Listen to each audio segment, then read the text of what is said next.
next in line. You fight the power of one with the power of many. You've got to fight weakness with the power of might. You fight wrong with the power of justice. Fight darkness with light.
Restlessness of youth. We hear the thunder of the lies.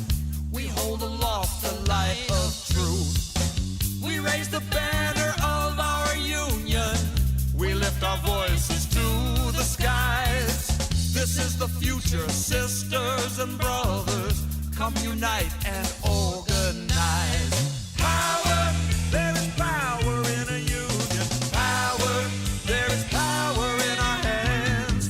Power, we stand and fight together. There is power in a union of many lands. Power, come and reach across the borders. Power, come and open up your eyes. Power, we stand and fight together. There's power when we organize.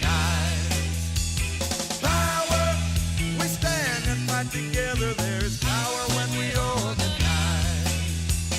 Power, when we stand and fight together. There is power when we organize. It's going to get worse. And I think that we will be updating it, maybe even for weeks to come. Death toll rises in Kentucky floods as extreme heat and fires sear the West. Good times for big oil. Plus, this is a major piece of legislation that they say would pay down the national debt, cut health care costs, fight climate change, and battle inflation. Manchin-Schumer compromise bill could be a game changer for climate. All of those game changers and more straight ahead. From BradBlog.com, I'm Brad Friedman. And I'm Desi Doyen. Stand by for 6 minutes of independent green news, politics, analysis, and snarky comment. Things will get much hotter, according to climate activist Al Gore. Gore went on the Sunday shows this weekend, warning that our atmosphere could get a lot worse. Thanks, Al. Where were you 20 years ago when we could have done something about... I'm sorry, he what? This is your green news. Well, maybe if more people had voted for him than the other guy, he would have had a chance to be... Oh, I'm sorry, what? This is your green news report. Say hi to Tipper. What? Okay, Desi Doyen, we can't even keep up anymore. One disaster after another from coast to coast across the U.S. Yes, sadly, in Kentucky, as we go to air, at least 37 people are now confirmed dead after unprecedented rains late last week triggered historic flash floods that swept homes off their foundations and destroyed bridges, roads, and communications. More heat and rain are in the forecast. Kentucky's Democratic Governor Andy Beshear warned on CNN that the death toll is likely to rise in the hardest hit areas and that recovery will take years. We're going to be there for you, not just today and tomorrow. We're going to be there for you next year. In Oregon, at least 10 deaths have been linked to the persistent, record-breaking heat wave searing the Pacific Northwest. In Northern California, a state of emergency after the McKinney fire in just hours became the largest fire in the state so far this year and killed at least 2 people. In Montana, the Elmo wildfire rapidly tripled in size to more than 11 square miles. All of these fires driven by heat, high winds, and extreme dryness dryness plaguing the West. But as the climate emergency wreaks havoc across the United States, times are pretty good for big oil. They're raking in record profits. That's nice. Oil giants ExxonMobil, Chevron, and Shell announced they profited a combined $46 billion over just 3 months in the second quarter, in part due to high gas prices on consumers. So those were the months that they were raising the gas prices on all of us. Yes. On Capitol Hill, Democratic leaders are pushing for the Senate to quickly pass historic new legislation on climate, energy, and more in the Inflation Reduction Act, a deal struck between Democratic Senator Joe Manchin of West Virginia and Senate Majority Leader Chuck Schumer. If the bill passes, it would mark the largest climate investment ever in U.S. history, nearly $370 billion in new funding for emissions reduction and clean energy. The bill uses two main levers, private industry and households. For industry, the bill expands incentives to accelerate renewable energy, domestic green hydrogen, domestic clean tech manufacturing, advanced nuclear, carbon capture and removal, and decarbonizing agriculture and emissions-intensive chemical, steel, and cement industries. For households, the bill includes 10 years of subsidies for American families to cut energy costs, making it cheaper to electrify their homes and boost energy efficiency and weatherization, along with rebates for both new and used electric vehicles. Independent analyses calculate it will cut U.S. emissions roughly 40% by 2030. But there's a catch. To get Manchin's vote, the bill also shackles renewable energy development on public lands to the expansion of fossil fuel development on public lands and requires streamlining permitting of new energy infrastructure, but that benefits both fossil and renewable. It also increases royalties for the fossil fuel industry and requires a steep new fee, the first ever, for leaks of climate-warming methane. Some environmental groups have criticized those compromises, but climate policy expert Dr. Leah Stokes of UC Santa Barbara on MSNBC called it a game changer. We can't miss the forest for the trees here because literally the forest will burn down if we do. So it's not ideal, it's not perfect, but what we're talking about here is a really small emissions penalty and payment compared to huge pollution cuts on the other side of the ledger. Overall, sounds great. Can't wait for Kyrsten Sinema to kill it. Exactly.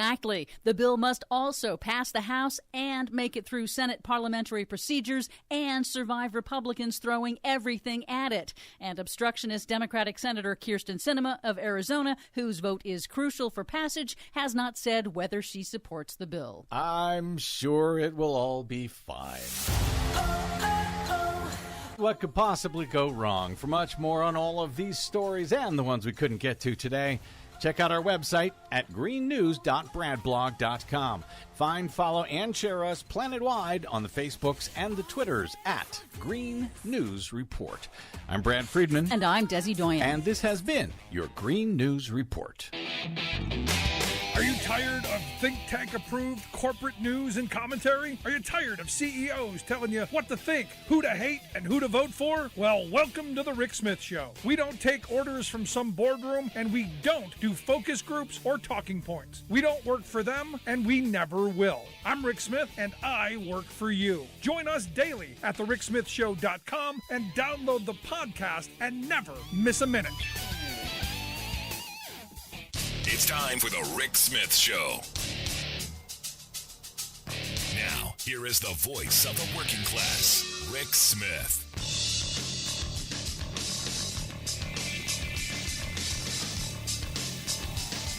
And welcome, brothers, sisters, working class heroes. This is the Rick Smith Show. Thanks so much for being here. Today on the big program, lots to get to, lots to talk about. Had a really interesting back and forth just before the show today about optimism. Yesterday on the program, we were talking about, some interesting things going on. There's some organizing happening. I'm guardedly optimistic about the future. There's some good policy coming out of Congress, maybe some wins the Biden administration getting that are going to address healthcare, going to address infrastructure, going to a little bit of addressing climate. A generation that's finally finding some empowerment. And this person goes to me, how can you be optimistic in this moment? I said, guardedly optimistic, not optimistic. Guardedly. I'm guardedly optimistic. And this person goes, how, given the fact that we're so polarized, we're so divided. And I said, look, I have faith in the younger generation. And I began to explain. I said, look, here's the reality. I think the boomer generation, the older generation, my parents' age generation, lost cause at this point. Minds completely eroded by disinformation, by outrage candy, by all of the propaganda that the F channel and the right wing has heaped upon them. Gone. Completely. My generation, Generation X, pretty much gone. Pretty much gone. And a perfect example, for instance, I work in the freight industry. I've been working in the freight industry over 30 years. Walked into work the other day, and the first 3 people I came across, about my age, advertising their stupidity right across their chest.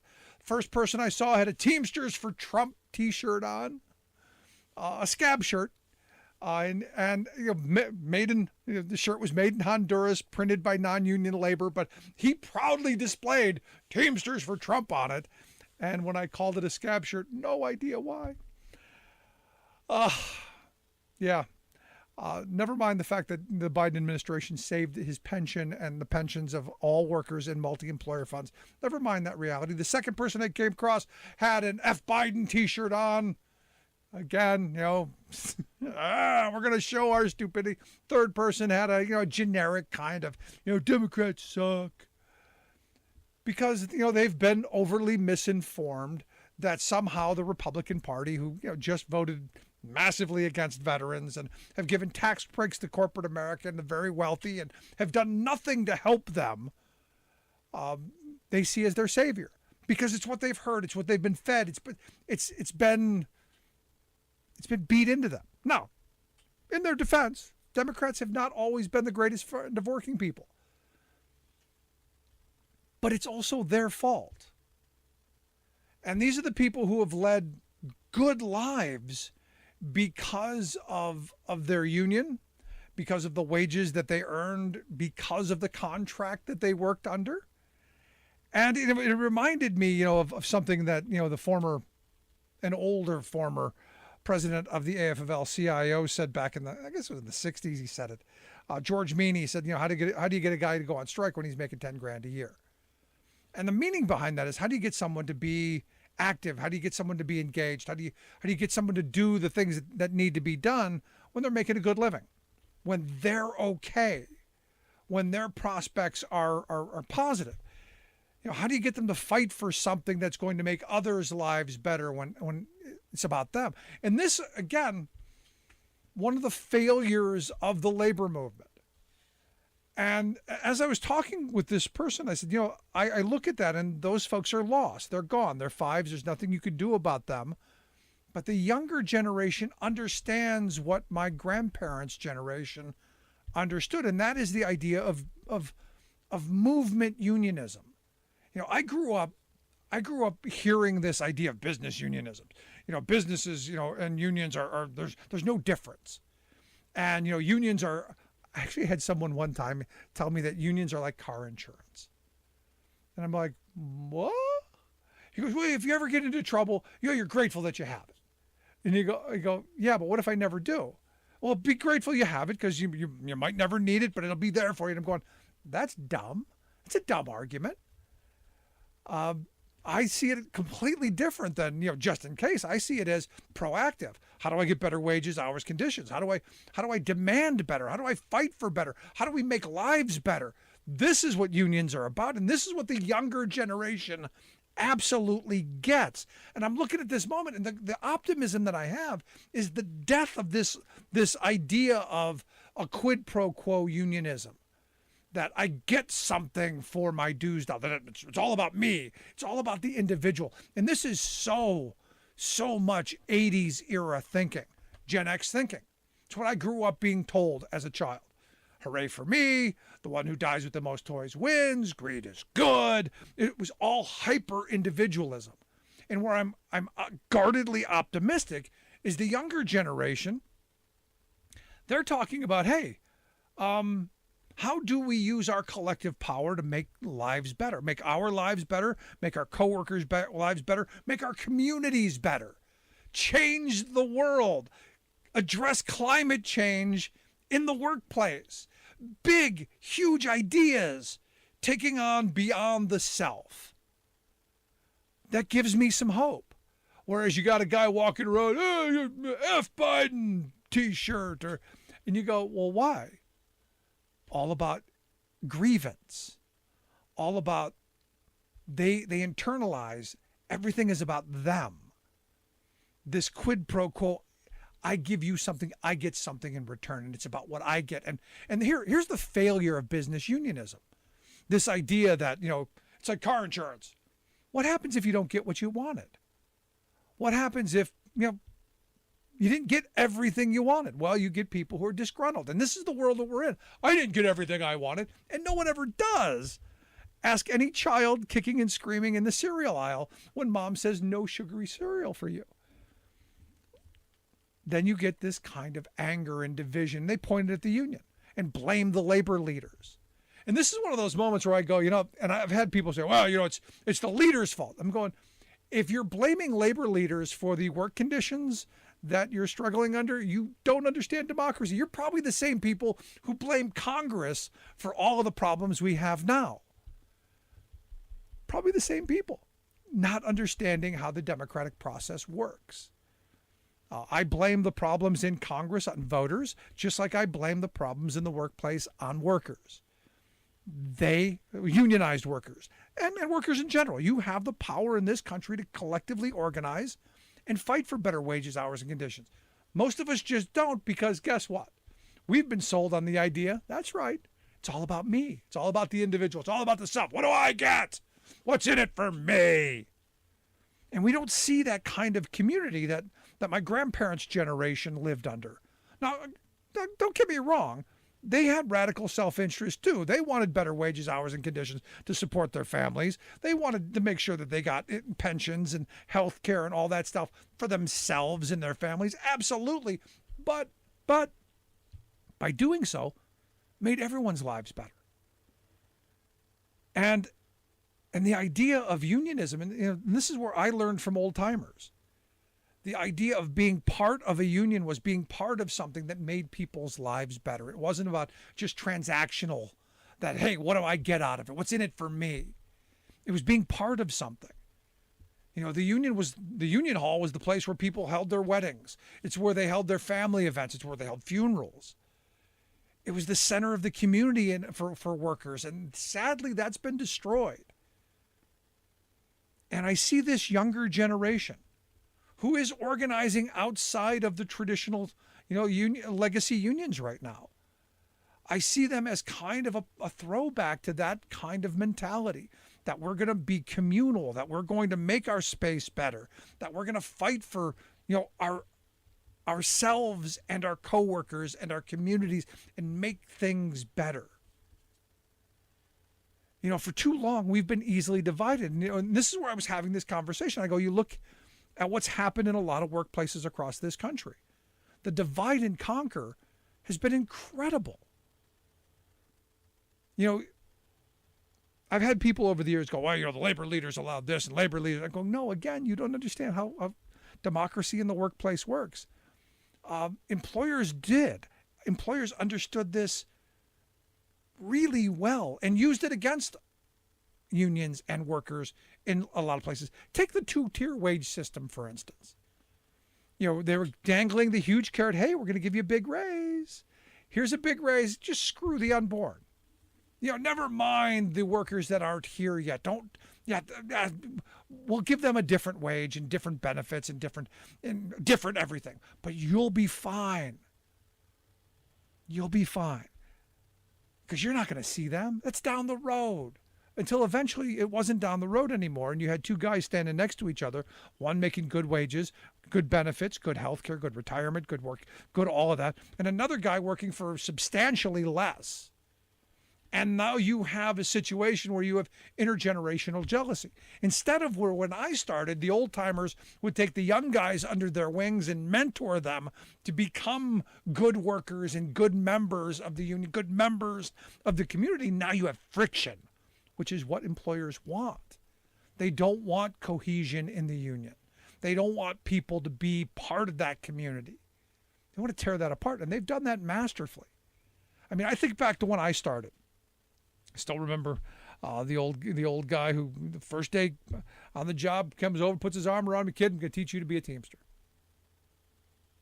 We're going to show you the ropes, and you're going to learn, and you're going to be a good member.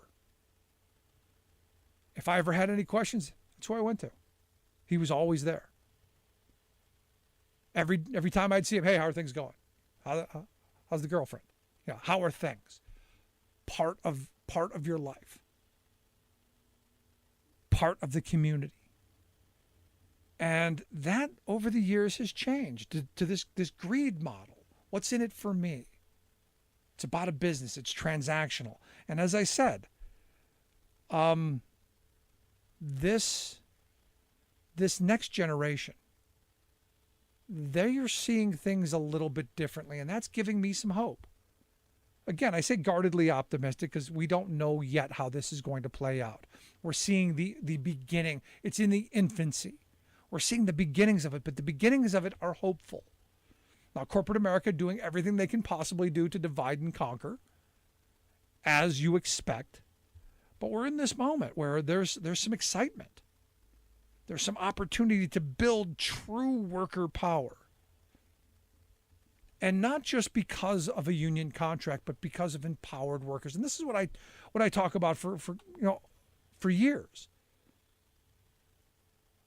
The one thing that whole process from day one, because I didn't know much about what being a union member was. I knew unions made lives better. I grew up in a housing project where when you saw someone get a union job, their lives got better immediately. Food at the end of the month. Kids got secondhand bikes. They bought a secondhand car. They eventually moved out of the projects. Their lives got better, and you could see it happening. And the community that we lived in was happy for them. Little jealous because they're still left behind, but happy for them because their lives got better. Now we're in this kind of tear down mode where we've got to build. And this is where I went back to this. I'm, again, guardedly optimistic that this generation kind of gets it.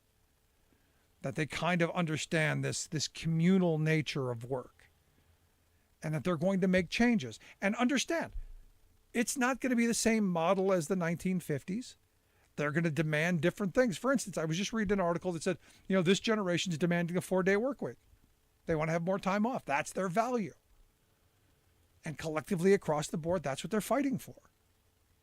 Much like, 100 some years ago when they were fighting for the 8-hour day. Not just for the individual, but for everyone. 8 hours for work, 8 hours for rest, 8 hours for what you will was the battle cry. Fighting for weekends, fighting for family time. That didn't exist prior. This is what happens when you have empowered workers, when you have a worker movement. And something that, quite honestly, is what scares the living you-know-what out of corporate America.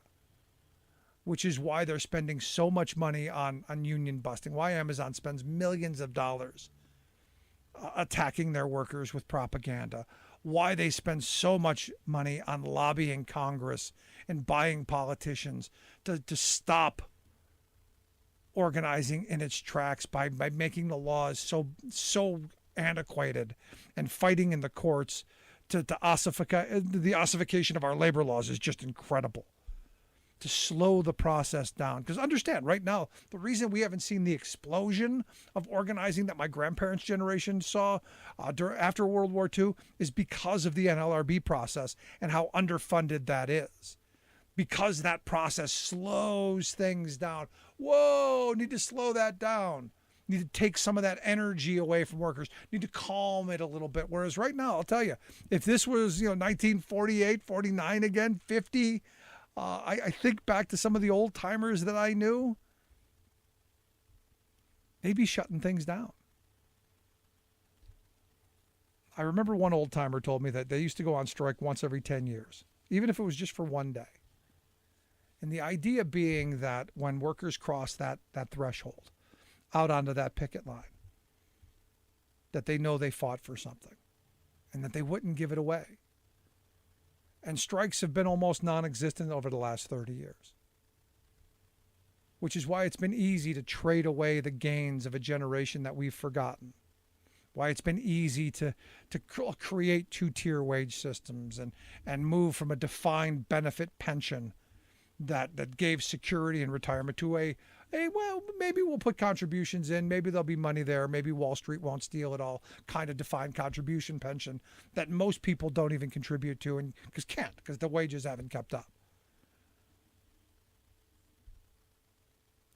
So when I say I'm guardedly optimistic, I look at a younger generation who sees how their parents struggled and wants a different life, wants a better life, wants a better opportunity, and they're looking for how to get that. Now, do they know much about, my grandparents' generation? Do they know much about the organizing that happened 100 years ago? Do they know much about labor's history and the struggles of the past? Maybe not. But what they know is what they've seen their parents go through is not for them. And they're seeing the labor movement as an opportunity to make those real changes. They're seeing their fellow coworkers as an opportunity to make real change. Whereas if government won't or can't, they have to. This is what democracy looks like. This is what direct action looks like. And that gives me some hope. So when I see my generation, wearing their ignorance on their shirts, I go, maybe it's hopeless for my generation. Maybe we've screwed things up because, we were told we could all have that corner office. I have hope that the younger generation, my kids, maybe they can change things. So as divided and as polarized as we are in this moment, I've always said from the beginning of all this, the workplace is where we can make real change. In that arena, fighting for better wages, hours, conditions, a better life, better opportunities, is where we can make real change. And out of that will spring the kind of empowerment, the kind of engagement, the kind of consciousness that maybe we need to pull us back together and move our politics in a more positive direction. So am I optimistic? Guardedly. Do I think it's going to be easy? No. The entrenched interests, they are going to kick and scream and fight and carry on. Oh, like none other.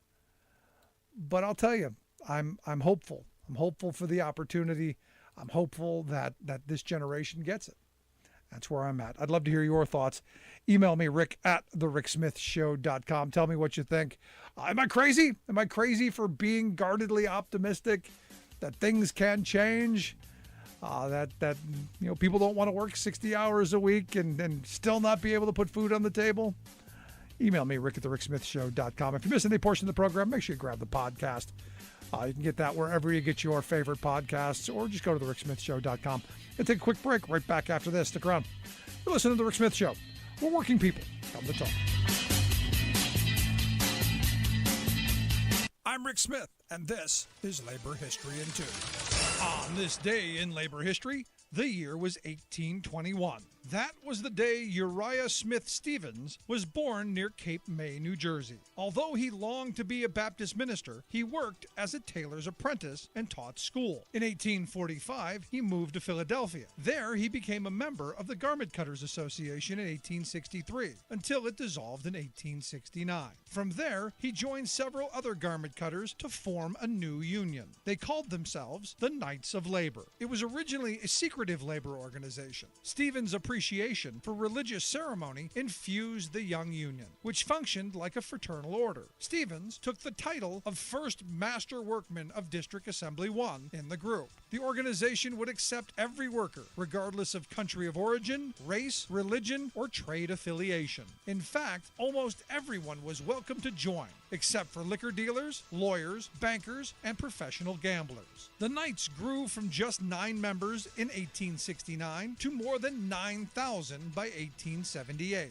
That year, Stevens became the Grand Master Workman, the top position in the organization. He soon resigned that position to become more involved in politics, but his organization continued to grow. It became the first national union to effectively organize across job types. In the 1880s, the union left behind its secrecy and became involved in the fight for the 8-hour workday. When the Haymarket tragedy occurred in Chicago, the Knights of Labor were caught up in the public backlash against organized labor. Although the group had no direct ties to Haymarket, its numbers plummeted. But the spirit of broad-scale worker organizing would live on in the United States, with organizing efforts such as the IWW and the CIO.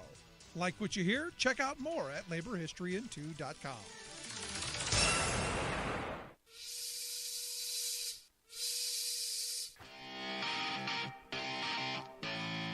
Welcome back to the Rick Smith Show. Now, here is Rick Smith.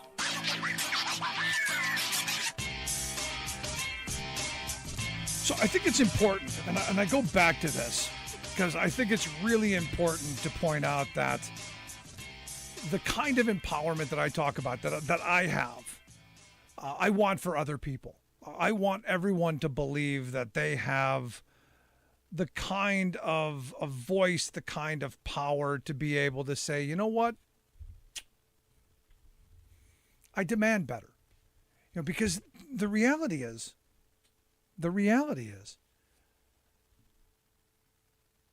none of the gains that my grandparents' generation passed on to their children were given to them. Everything was fought for. Everything was demanded.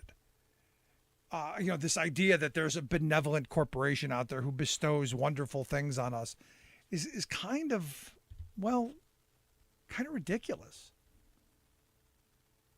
And sadly, it's one of those things that I've questioned for a very long time, where you go, maybe this isn't such a smart thing. Maybe we should do better.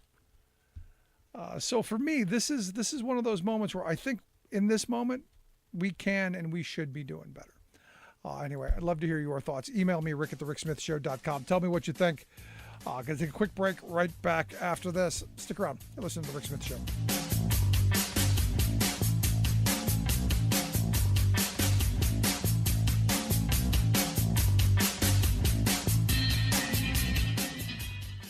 I'm Rick Smith, and this is Labor History in 2.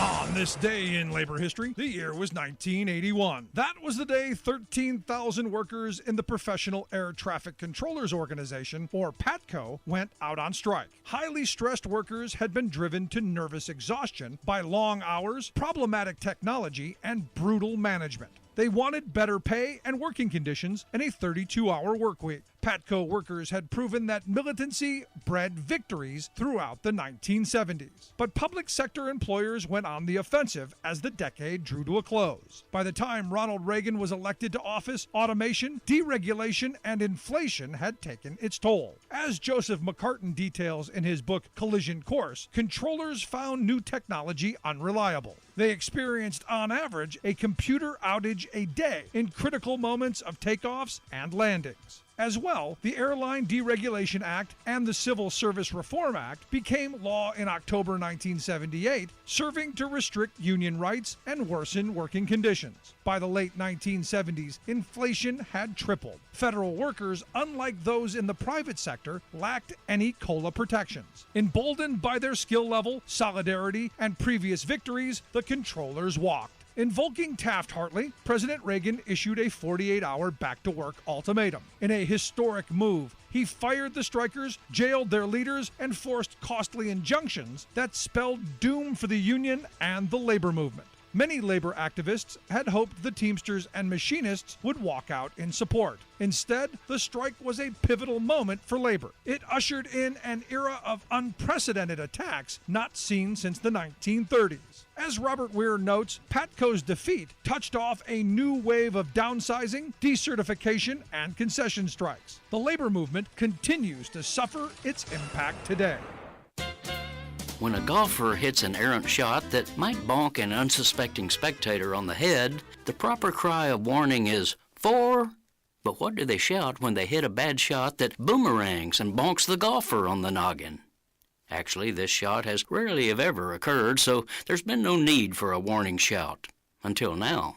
This spring, a small group of professional golfers, led by former superstars Greg Norman and Phil Mickelson, decided to turn the game that has made them fabulously rich into an unsporting game of sleazeball. They say they want to set up an independent series of golf tournaments called LIV to compete with the PGA, the Professional Golfers Association. Fine, pro sports should be about top-quality, honest competition. But there's the rub. LIV is not honest, not a sporting competition, and not even about golf. It's entirely about money. Indeed, callous greed. The LIV scam is funded by the brutish family of petro-royals who ruthlessly rule Saudi Arabia and have made the oil-rich regime a global pariah. Mohammed bin Salman, the crown prince who is the mastermind behind this multi-billion-dollar golfing scheme, is the same fellow who ordered Washington Post journalist Jamal Khashoggi murdered in 2018. But killing wasn't enough. The prince had Khashoggi cut into small pieces, packed in suitcases, and tossed away. Now his golf gambit is a blatant case of sports washing. He is buying the marquee names of a few dozen golfers for a sports spectacle, hoping to distract attention from his government's depravity. Hitler tried this by staging the 1936 Olympics in Nazi Germany, but it didn't wash. This is Jim Hightower saying, likewise, the Saudi Golf Tour won't wash off the regime's indelible ugliness, but it will boomerang on the money-grubbing golfers selling their once-good names to it.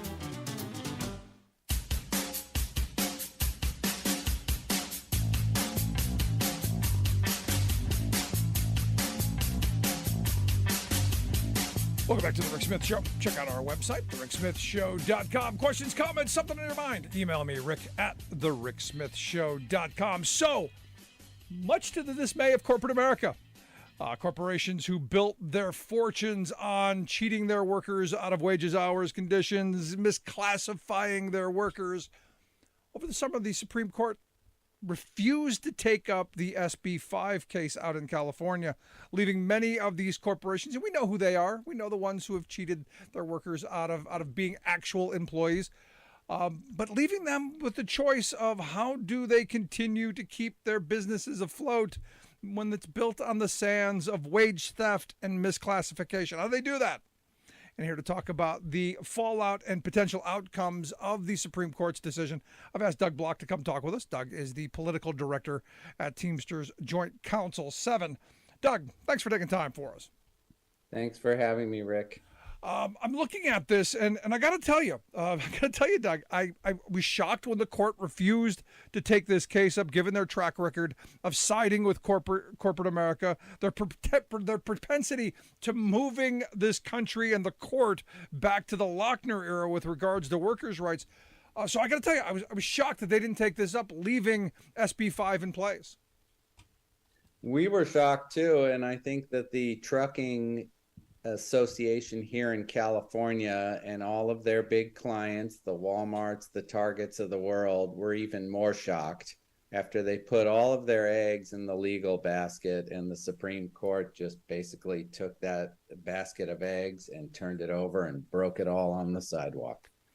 And this leaves the industry in an interesting position, somewhere that I've been saying for a long time, as someone who spent most of my working life in the trucking industry that's just been decimated by misclassification and this dream that, hey, you're going to be your own boss.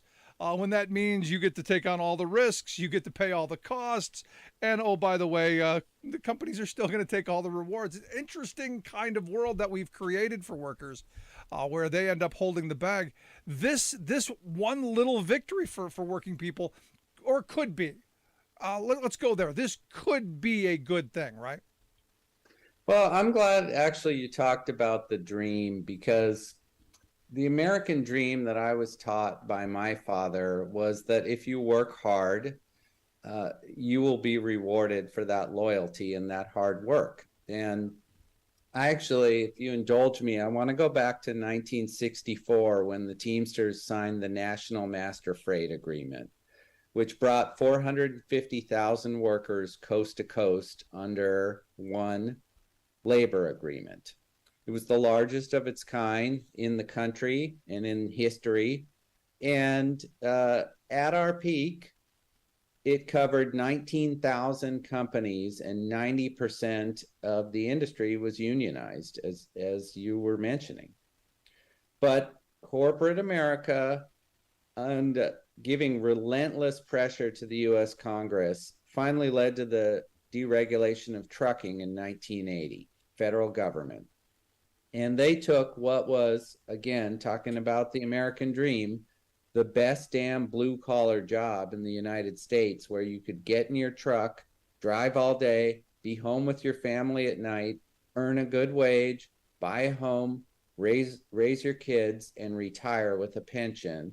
They took that and pulled the rug out from underneath the workers in this industry. Yeah. And in the first 5 years, let me just say this. First 5 years, 7,000 Teamster employers went bankrupt. And within the first 10 years, nearly 500,000 Teamsters lost their jobs. No, I lived through most of that. And, my grandfather, who worked under the Master Freight Agreement, was there from the beginning and talked about how it was transformational in the lives of my grandparents and ultimately our family. In fact, I've got a copy of the Master Freight Agreement on my desk that I keep right here with my original union card, because this is the gold standard for a working class agreement. And sadly, over the years, it's been destroyed, as you've pointed out, as companies have been forced into bankruptcy because of cutthroat competition brought on by deregulation. And as you said, look, the trucking industry back during the 70s was the gold standard for working class employment. Good wages, excellent benefits, retirement security, job security, those things that, most workers today only pine for the past because it isn't there today for them. That's right. Yeah, now it's the American nightmare. Now it's what you described, where people work 60, 70 hours a week. They make less than minimum wage after they pay for the truck, the gas, the fuel, the insurance, all of those costs associated with it. And, if they get injured, they're on their own. There's no workers' comp. There's no unemployment if they're not working. And there's certainly no retirement. And that's not to say that there aren't people out there who are legitimate owner-operators who can still make a good living driving a truck. But for the vast majority of the industry, this misclassification model has just been a race to the bottom for workers. And we saw a big thing happen at the U.S. Supreme Court in this 4-decade-long fight against misclassification that the Teamsters have been waging, as you said. No, and I look at this, and this is an important moment. So the question then becomes, because a lot of people have a lot of misinformation about what SB 5 will do and what it is, and I've got a lot of my gig friends, they're coming for me. They're not coming for everybody who truly does want to work for themselves and put their own shingle out. And look, because I respect people who want to be entrepreneurs and want to do their thing. But there's a moment where you go, I don't know that, every truck driver wants to be an independent contractor or should be. Because, look, I have friends who work for a certain company, and they wear the company's uniform, the company's name's on the truck, the company tells them where to go, how to get there, when to get there, but somehow they're their own boss and they're an independent contractor. And I'm going, how exactly is that possible? Yeah. Yeah, if it looks like a duck and walks like a duck, it quacks like a duck. I mean, look, AB 5 was passed in 2019 in response to a California Supreme Court ruling that established a new test for whether you're an employee or an independent contractor in California, which is being used in dozens of states. It's the ABC test. But even under the old test, Rick, thousands of truck drivers filed claims, and in every single case, the state of California said these people are misclassified. They're misclassified employees. The only thing that AB5 did was make it a clearer test. Now, in the state of California, you're assumed to be an employee. It's on the trucking company that hires you to prove that you're not. And if you're a broker whose only job is to be a middleman and negotiate contracts and squeeze some percentage of that contract off the backs of the people who are actually doing the work, well, guess what? You can't do that anymore now. Because in California, if you're a trucking broker, you're assumed to be a trucking business, and now it's time to hire people. And I think that's important. I think that's an important distinction because look, at the end of the day, and I've talked to, hundreds of, especially port drivers on both coasts.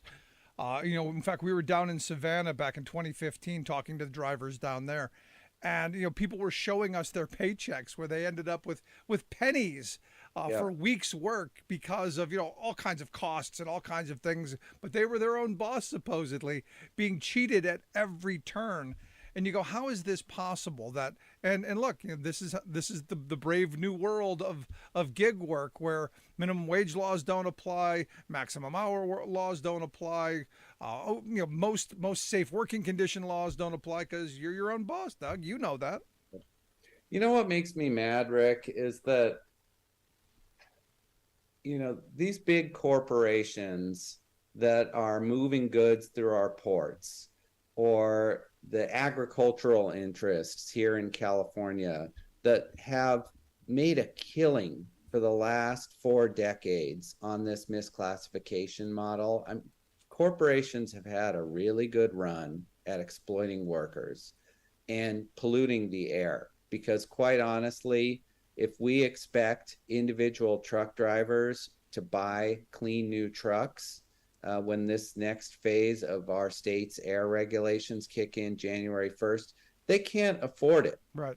If this industry wants to make it about, people are going to be denied the opportunity for entrepreneurship. Well, guess what? You know what? I think the way you're talking about is exactly right, which is large corporations have been exploiting workers and the rest of us for a long time. And now, because of this law in California, we're saying, you know what? It's time to change the way you do business. No, absolutely. And look, I'm glad you talked about the National Master Freight Agreement and how things used to be, because most drivers have no idea what the past looked like, what my grandparents' generation built that had been destroyed by the Reagan era. Look, Carter signed deregulation. Reagan made sure that they put the pedal to the metal and destroyed what was there. And now we have this race to the bottom where, for a lot of truck drivers, it's a sweatshop on wheels. How do we use this to rebuild that solid middle class existence, that opportunity, that gold standard of work and reward? How do we use this to do that? Well, workers can use this because if you're an employee, you have the right to join together with your co-workers in the union. And then you can negotiate an agreement like the National Master Freight Agreement. This is about worker power. This is about rebuilding worker power. And it's a very interesting time, Rick. Think about it. You've got Teamsters and other unions right now in the rail industry that were this close to striking if the Biden administration hadn't intervened. You've got coast-wide negotiations out here on the West Coast with the longshoremen. You've got this stuff happening in trucking. This supply chain, even before the pandemic, was crippled by deregulation in every single industry, in this relentless attack by corporate America to get rid of any sort of regulations, health and safety, wage protections, right to organize. And they were very successful. And guess what? Now they're getting what they paid for. And workers are unhappy. The supply chain is suffering as a result of it. And now workers are starting to take action. You know, it's interesting you brought up the supply chain. You know, I talked to a couple of drivers recently who said, look, part of our supply chain problem is that you have all of these owner operators who companies aren't responsible to pay while they're sitting and waiting, and we've basically misused their time.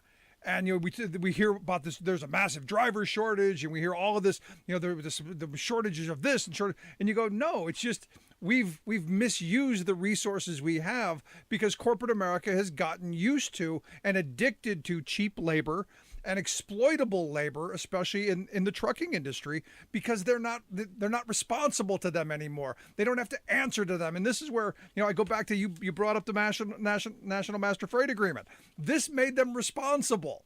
This made them make better choices and better decisions and allocate resources much better and use people's time a lot better, I think.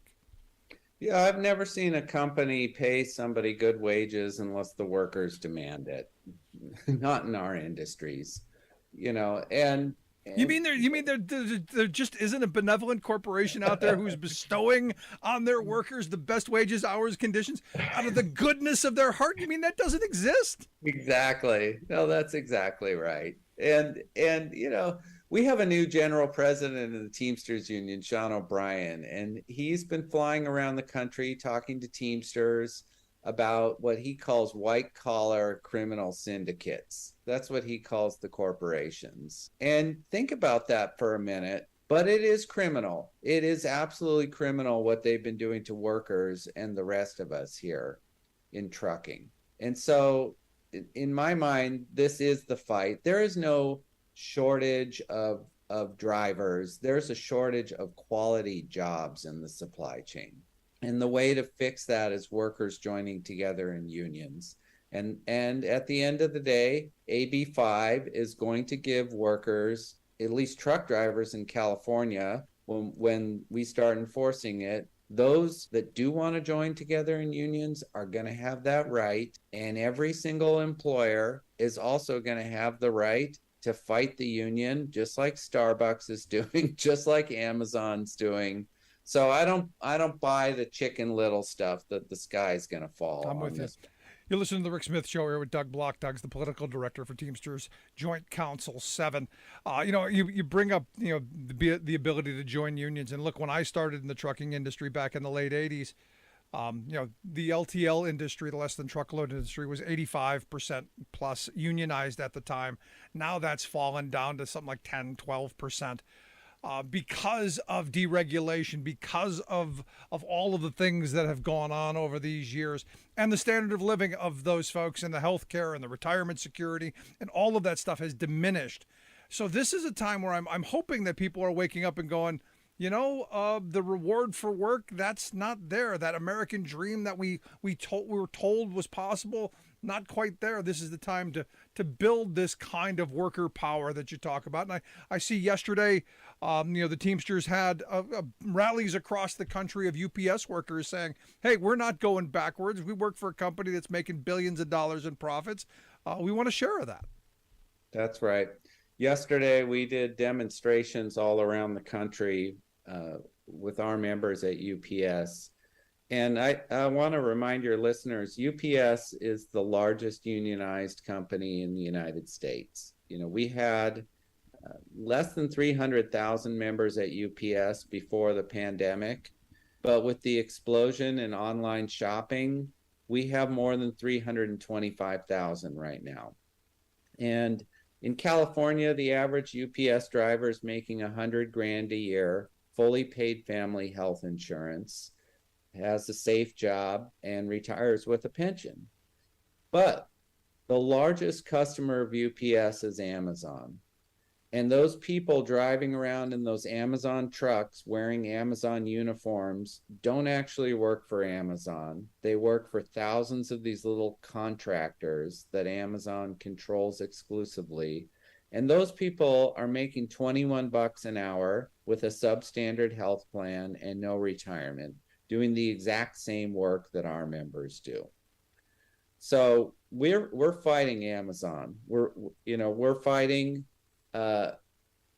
trying to shut Amazon down, but we got to raise standards up for the Amazon drivers and the people in the warehouses. We need to raise them up to UPS, and we need to raise up our UPS members higher too, because they've been working hard during this pandemic. No, it's an important point that you make, because I've talked to, FedEx drivers, I've talked to Amazon drivers, I've talked to, a bunch of delivery people. They go, well, you just want to put us out of business. I go, no. I don't want to put you out of business. I want to raise your standards. I want to help you make better lives, not pull other people down. This idea that we want to destroy you, that's not what being part of the working class is about. That's not what worker power is about. It's about empowering. It's about uplifting. It's about making better, not divide and conquer. And I think that's an important message that has to be put out there often and at every opportunity. Well, thank you. I mean, UPS had their most profitable quarter in company history last year. And again, not a benevolent employer.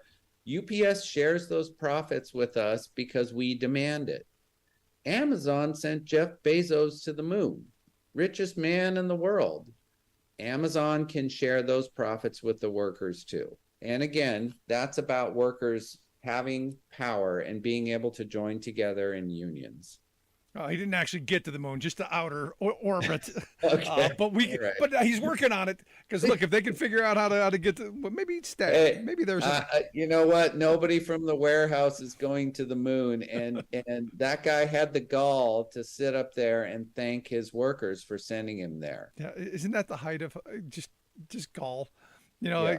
Hey, thank you, all you little people, for your sacrifices of lower wages, more dangerous working conditions, because Amazon is one of the most dangerous, I guess, the most dangerous workplace in the warehousing industry, the highest injury rates, as I understand. Hey, thank you, all you little people, for me having all of this. It's that alone should be the organizing, call to action right there. So last question I've got for you in this moment. What's the message for folks out there? Because I see all the organizing going on. I see the victories at Starbucks, at Apple, Trader Joe's. I see all of this. There's good energy. Not seeing contracts yet, but I'm seeing organizing. What's the message of the moment? The message of the moment is for workers to take action, to organize, and that's whether that's a union member like a Teamster at UPS, or whether it's a Starbucks worker or a truck driver. Now's the time to organize. There you go. We did talk about deregulation happening under Democrats. I will say that under our president, we have the best general counsel at the National Labor Relations Board we've had in a long time, and workers can take advantage of that to organize. On this AB5 fight, we've got a governor here in California, Governor Newsom, who said to the trucking industry, you had 3 years to get ready for this court case, and you did nothing, but the state is going to enforce it. We're going to make incentives available to you if you want to switch over, but it's time to do the right thing by workers. And so the Teamsters are here to tell workers, when you're ready to do the right thing with us, we're here. Pick up the phone, give us a call. There you go. Good stuff. Doug, I appreciate the time. Keep up the great work. Thank you, brother. Good stuff. Doug Block. He is the political director there at Teamsters Joint Council 7. Love to hear your thoughts. Email me, rick@thericksmithshow.com. What do you think? Should we expand SB5 across the country? Make sure that all workers have the benefits of being an actual employee when they are? I think so. Right back after this. Stick around. You're listening to The Rick Smith Show. We're working people on the talk.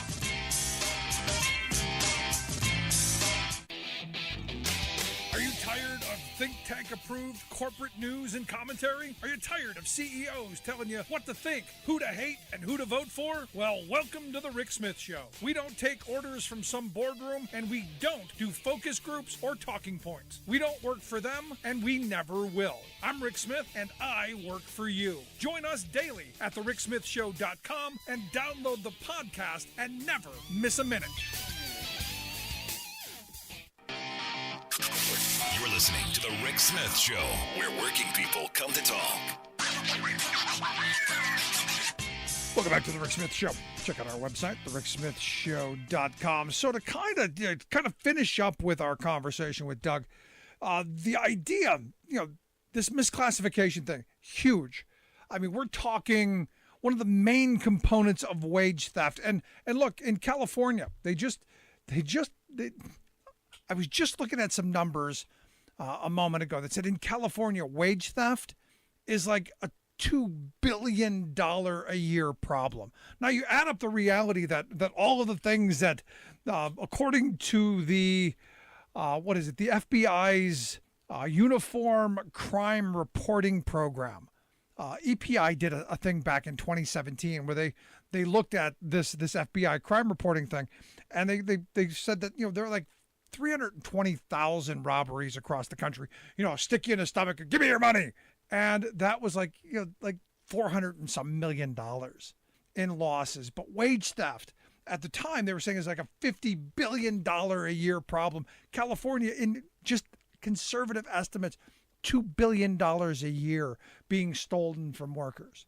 And you go, how's that possible? Well, it's possible. Employee misclassification being a huge part of that. Not paying into minimum wage laws, making sure that people get their taxes paid, their Medicare, unemployment, workers' comp, any of that stuff. Minimum wage violations, enormous part of this, cheated out of overtime. Being forced to work off the clock. Hey, can you come in a little early, do some prep work? Off the clock, of course. Taking deductions out of your paycheck that you didn't agree to, and no one knows what they are, or just not being paid at all. These are all things that happen, and to the tune of billions of dollars. I mean, you look at the reality. Our friends over at Good Jobs First, they actually cataloged the number of people who are stealing from their workers. Let's call it what it is: stealing from their workers. And they came up with like 500 companies that have been penalized over $1 million because of wage theft. Like Walmart, Bank of America, FedEx, Wells Fargo, they've actually paid more than $200 million in wage theft penalties because it's what they do. And it's these big companies that they've been getting away with this. And you know how many of those people go to jail? You know how many of the big CEOs of these big companies go to jail? Exactly none. Exactly none. And this is the problem with our system, folks. This is the problem with where we are and why I come back to we need strong labor unions and workers who are empowered to stand up and say, no, you're not going to cheat me. I've said numerous times, I've been working in the freight industry over 30 years. I've never been cheated out of a dime. Never been cheated out of a dime. Why? Because I demand every dollar, every dime I am entitled to that I've worked for.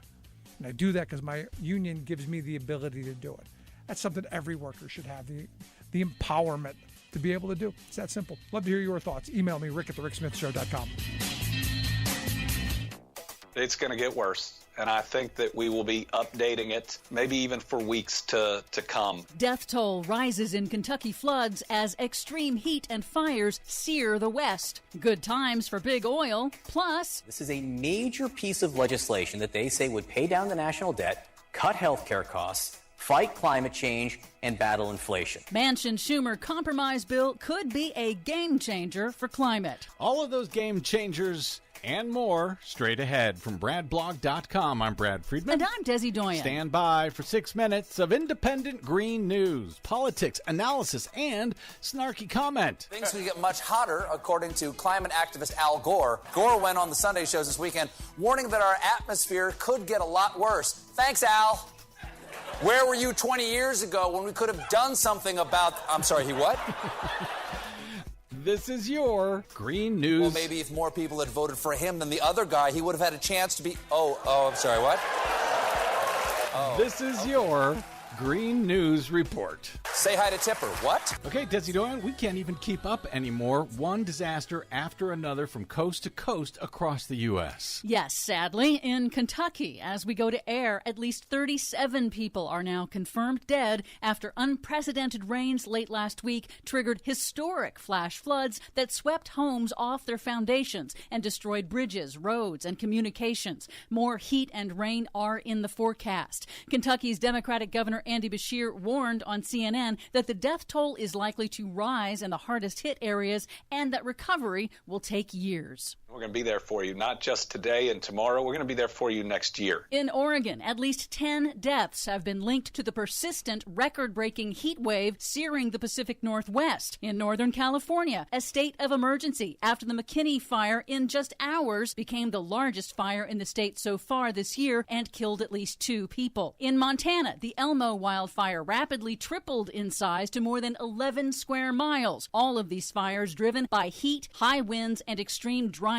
plaguing the West. But as the climate emergency wreaks havoc across the United States, times are pretty good for big oil. They're raking in record profits. That's nice. Oil giants ExxonMobil, Chevron, and Shell announced they profited a combined $46 billion over just 3 months in the second quarter, in part due to high gas prices on consumers. So those were the months that they were raising the gas prices on all of us. Yes. On Capitol Hill, Democratic leaders are pushing for the Senate to quickly pass historic new legislation on climate, energy, and more in the Inflation Reduction Act, a deal struck between Democratic Senator Joe Manchin of West Virginia and Senate Majority Leader Chuck Schumer. If the bill passes, it would mark the largest climate investment ever in U.S. history, nearly $370 billion in new funding for emissions reduction and clean energy. The bill uses 2 main levers, private industry and households. For industry, the bill expands incentives to accelerate renewable energy, domestic green hydrogen, domestic clean tech manufacturing, advanced nuclear, carbon capture and removal, and decarbonizing agriculture and emissions-intensive chemical, steel, and cement industries. For households, the bill includes 10 years of subsidies for American families to cut energy costs, making it cheaper to electrify their homes and boost energy efficiency and weatherization, along with rebates for both new and used electric vehicles. Independent analyses calculate it will cut U.S. emissions roughly 40% by 2030. But there's a catch. To get Manchin's vote, the bill also shackles renewable energy development on public lands to the expansion of fossil fuel development on public lands and requires streamlining permitting of new energy infrastructure, but that benefits both fossil and renewable. It also increases royalties for the fossil fuel industry and requires a steep new fee, the first ever, for leaks of climate-warming methane. Some environmental groups have criticized those compromises, but climate policy expert Dr. Leah Stokes of UC Santa Barbara on MSNBC called it a game changer. We can't miss the forest for the trees here because literally the forest will burn down if we do. So it's not ideal, it's not perfect, but what we're talking about here is a really small emissions penalty and payment compared to huge pollution cuts on the other side of the ledger. Overall, sounds great. Can't wait for Kirsten Sinema to kill it. Exactly. The bill must also pass the House and make it through Senate parliamentary procedures and survive Republicans throwing everything at it. And obstructionist Democratic Senator Kirsten Sinema of Arizona, whose vote is crucial for passage, has not said whether she supports the bill. I'm sure it will all be fine. What could possibly go wrong? For much more on all of these stories and the ones we couldn't get to today, check out our website at greennews.bradblog.com. Find, follow, and share us planet-wide on the Facebooks and the Twitters at Green News Report. I'm Brad Friedman. And I'm Desi Doyen. And this has been your Green News Report. Are you tired of think tank approved corporate news and commentary? Are you tired of CEOs telling you what to think, who to hate, and who to vote for? Well, welcome to the Rick Smith Show. We don't take orders from some boardroom, and we don't do focus groups or talking points. We don't work for them, and we never will. I'm Rick Smith, and I work for you. Join us daily at thericksmithshow.com and download the podcast and never miss a minute.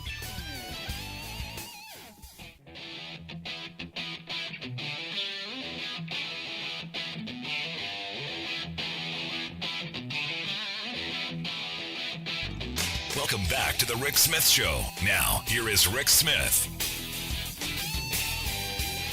So I go back to Marjorie Trainwreck Green and this comment about toxic masculinity. And look, a lot of you folks, and thank you for the email, especially the angry hate mail. Again, angry hate mail always goes to the top of the list, and you can email me, rick@thericksmithshow.com. But her view that we need toxic masculinity in the military, and that should be the very first requirement. And look, as I said, I don't think that's what we want. I don't think that's the world that most of us want anyway.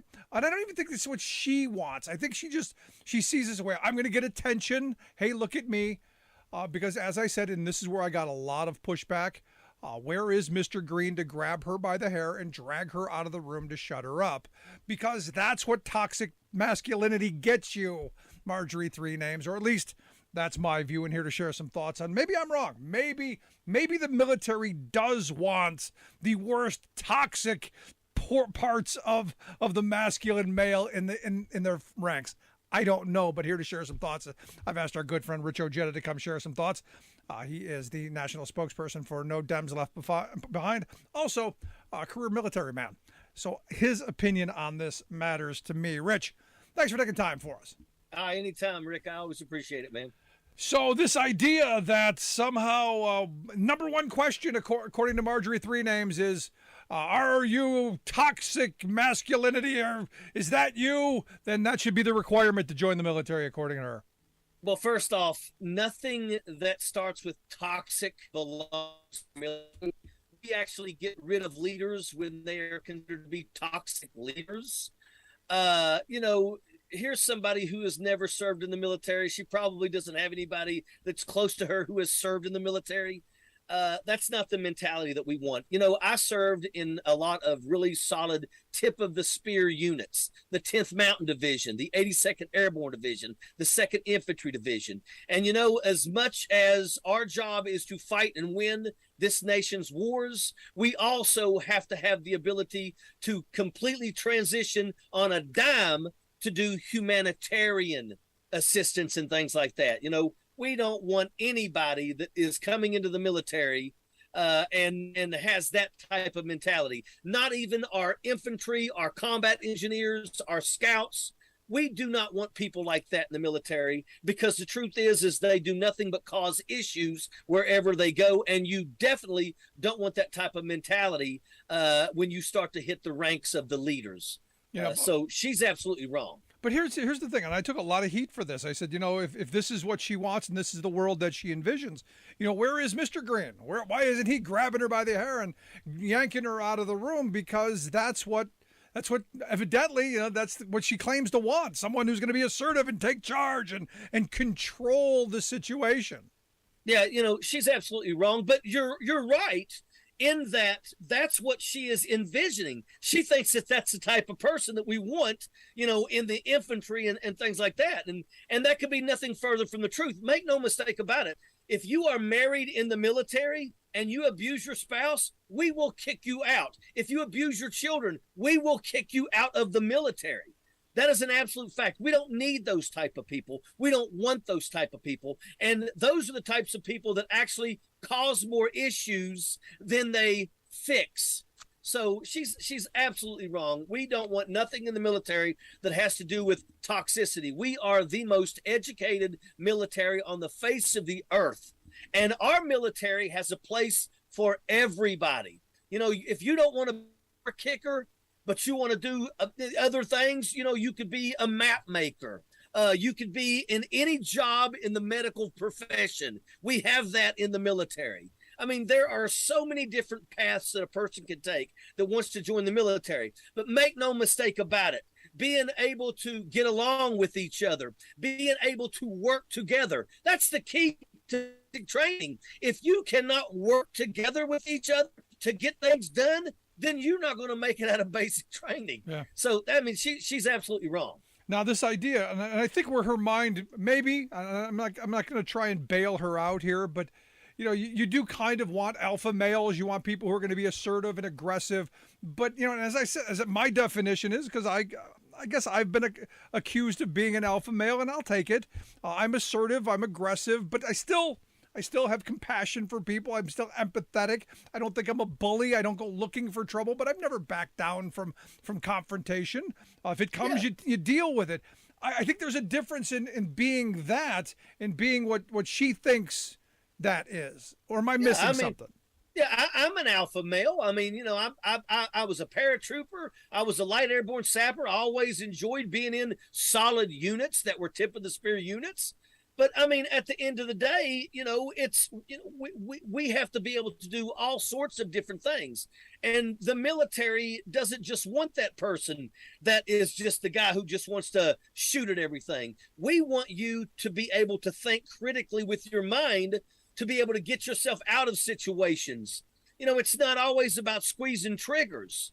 That's the last resort always. But what somebody like Marjorie Trainwreck Green doesn't understand is that that's her mentality. That's what she thinks. That's why we don't ever need people like Marjorie Trainwreck Green to ever be in a position of authority over the military. Because, you know, could you imagine what she would do, how she would use our military? And it's one of the reasons why it's important that when you have a president of the United States, they also have a military officer that is right by their side, just like General Milley is, to be able to, you know, explain to the commander-in-chief how to utilize those forces properly and not do something stupid like Marjorie Trainwreck Green would. Yeah, no, you're spot on. But here's the thing, and this is where I was reading something about the Navy SEALs and a lot of those elite programs, and the guy was explaining how they they choose candidates and they hold on and how they get rid of some. And the toxic thing came up, and this was well before Green's comments, that they get rid of those people. They don't want them in that unit. In fact, they may take someone who's less physically capable, who has lesser skills, but actually, as you pointed out, works better with the team, more dependable, more reliable, more trustworthy, all of the things that, not toxic. If you throw one person in the middle of a squad and that one person is toxic, it will literally destroy your entire team. We're talking about, when you're talking special operations, this is dropping groups of people that are like 9-man teams into the middle of nowhere, and they are expected to accomplish a mission. And if you have somebody in that group that is toxic, that makes Alpha Team not want to work with Bravo Team and things like that, you will absolutely fail in everything that you do. And you're absolutely right. Navy SEALs, Green Berets, Delta operators, Marine Raiders, Ranger battalions, Sapper battalions, we do everything in our power to get rid of toxic people because they don't do anything but cause chaos in everything that they do. And we don't want them on any level. And that's to include the people that are kicking doors in. We don't need toxicity on our teams. Yeah, it would be nice if we got rid of Marjorie Taylor Greene. Yeah, because she is the epitome of the word toxic. And again, I come back to, I don't think she knows what it means. I think she just goes, oh, this is going to make everybody upset. And it's going to get me attention because maybe, I don't know, maybe her parents didn't love her enough. I don't know. But she's got too much time on her hands and she has no committees to actually do anything. So yeah, she just sits and thinks up stupid stuff. And again, I blame the Democrats for that because I think it was a bad decision kicking her off there because they should have made her work. But that's just my view. And again, I'm getting a lot of heat from that as well. You're listening to The Rick Smith Show. We're here with Rich Ojeda. Rich is the national spokesperson for No Dems Left Behind, also a career military guy. So I got to get your thoughts on this because clearly a lot of attention paid to the PACT Act. You saw Ted Cruz and Pat Toomey doing the fist bump thing, Josh Hawley in the middle of all that. The profiles encourage blocking health care for our heroes and our veterans.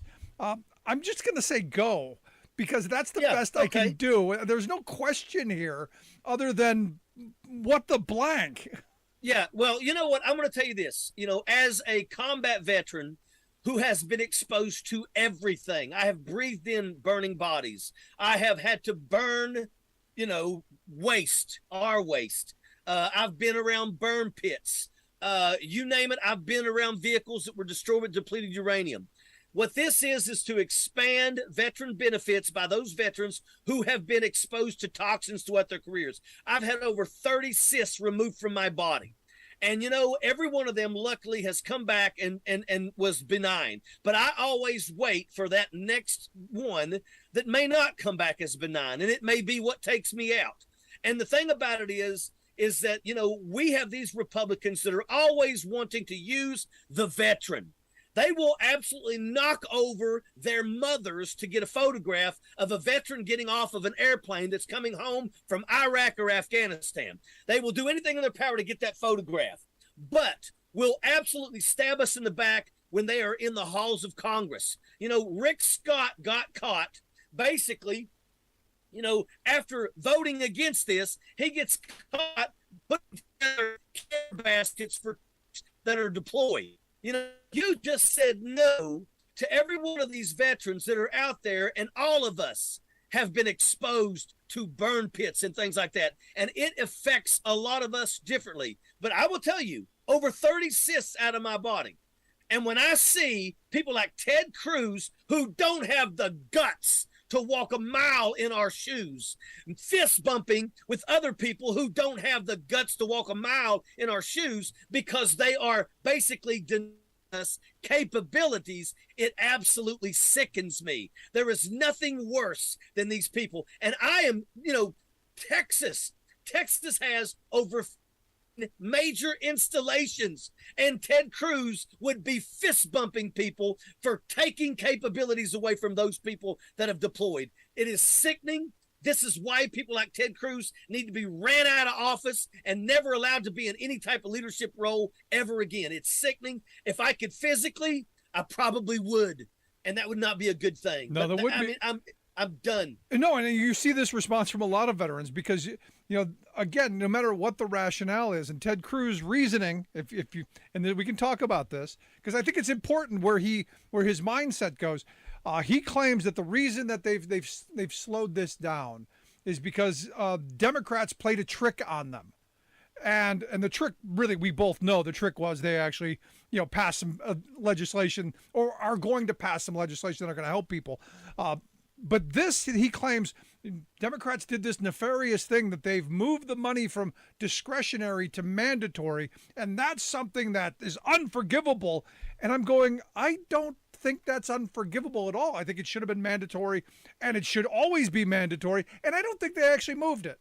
And every dime in that bill is focused on veterans. So what's he talking about? They're angered because they got outmaneuvered on a climate change bill, and they decide that they're going to stick it to somebody. And hey, why not? Let's just go ahead and stick it to the veterans. This was a bad move on their part, and this is what needs to wake people up. And this is why I'm starting to get happy about some of these polls that are coming out here that are showing things that, you know, are really starting, you know, instead of losing the House, now it could be a fight. It's up in the air now. You know, instead of them taking back the Senate, it looks like we're going to pick up 3 seats in the Senate. You know, so if they want to continue doing this, then by all means go for it. But make no mistake about it, we cannot forget. This is absolutely unacceptable. I will tell you, I have a soldier that served with me in Iraq that died last year from cancer.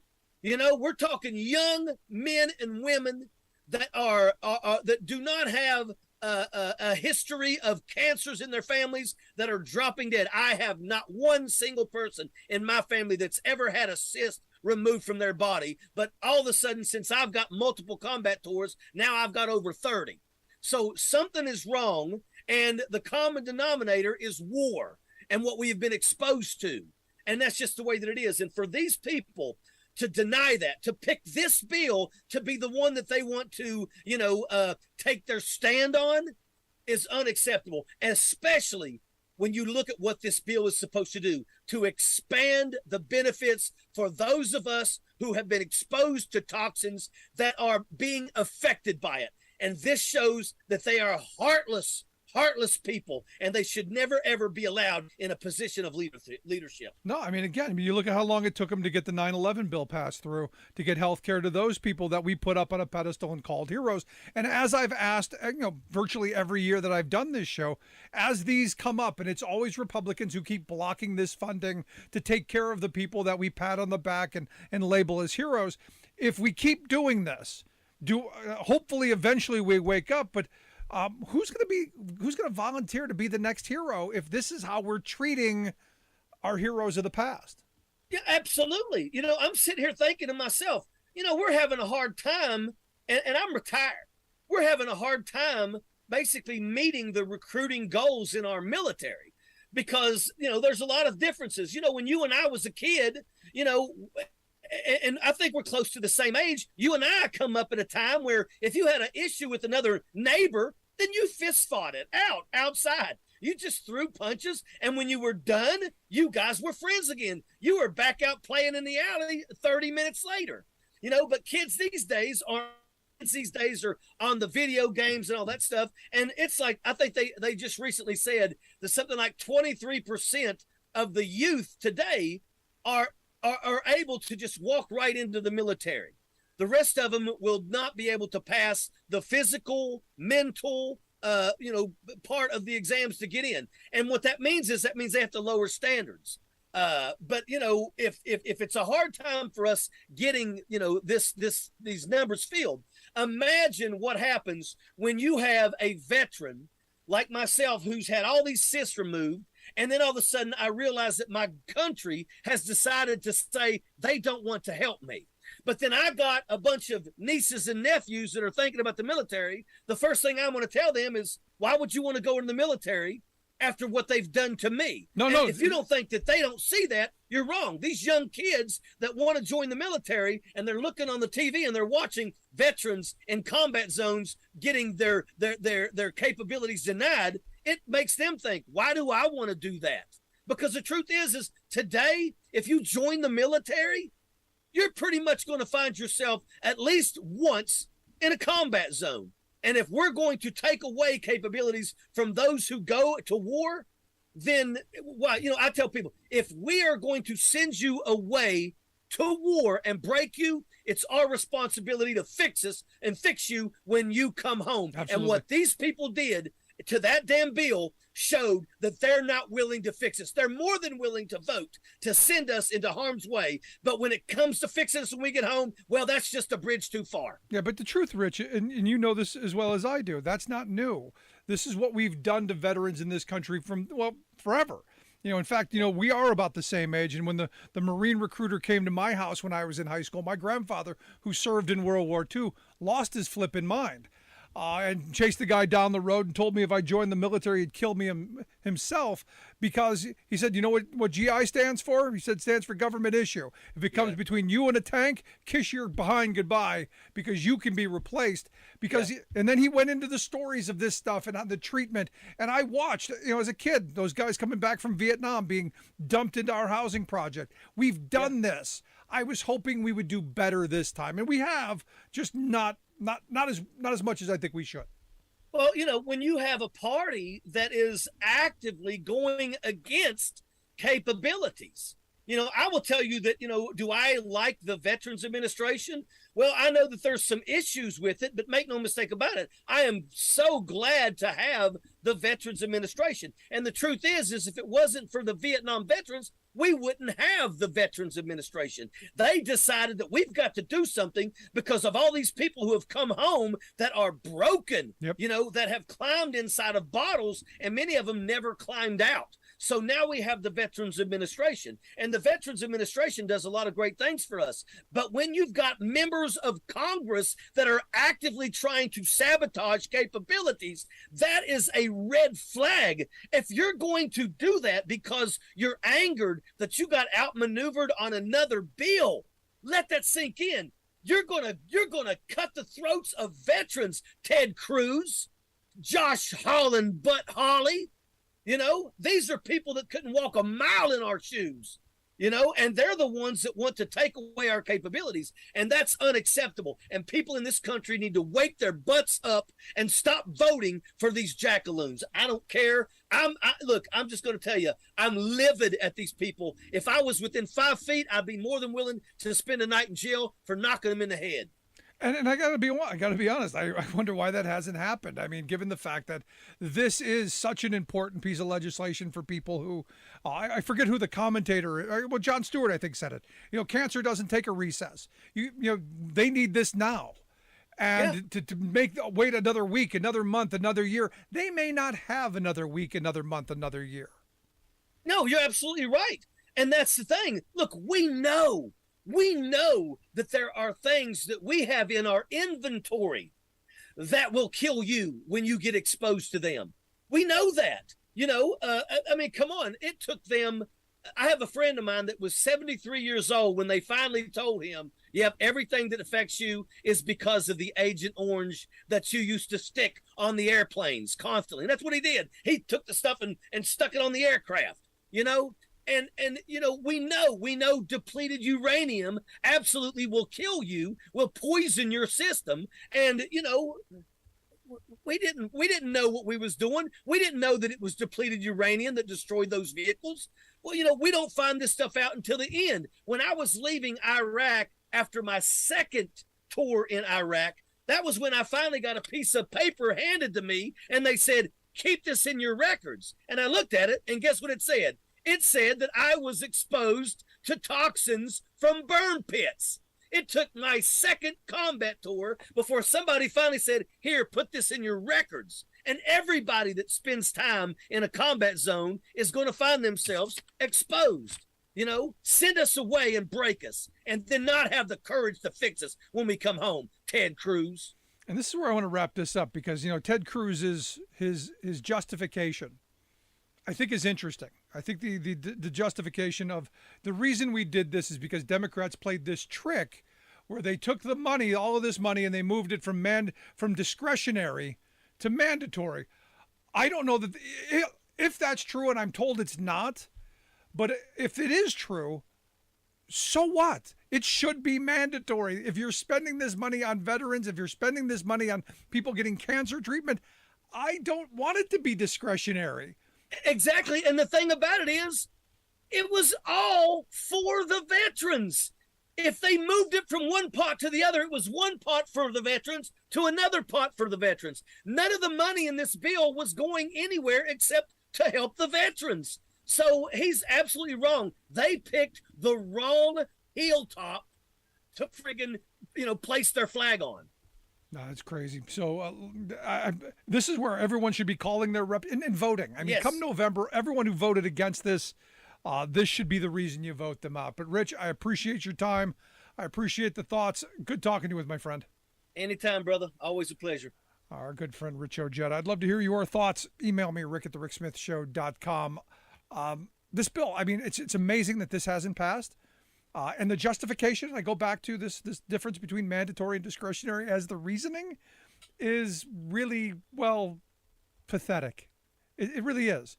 But email me, rick@thericksmithshow.com. Love to hear your thoughts on this. Also, if you got something on the train wreck part, especially hate mail, rick@thericksmithshow.com.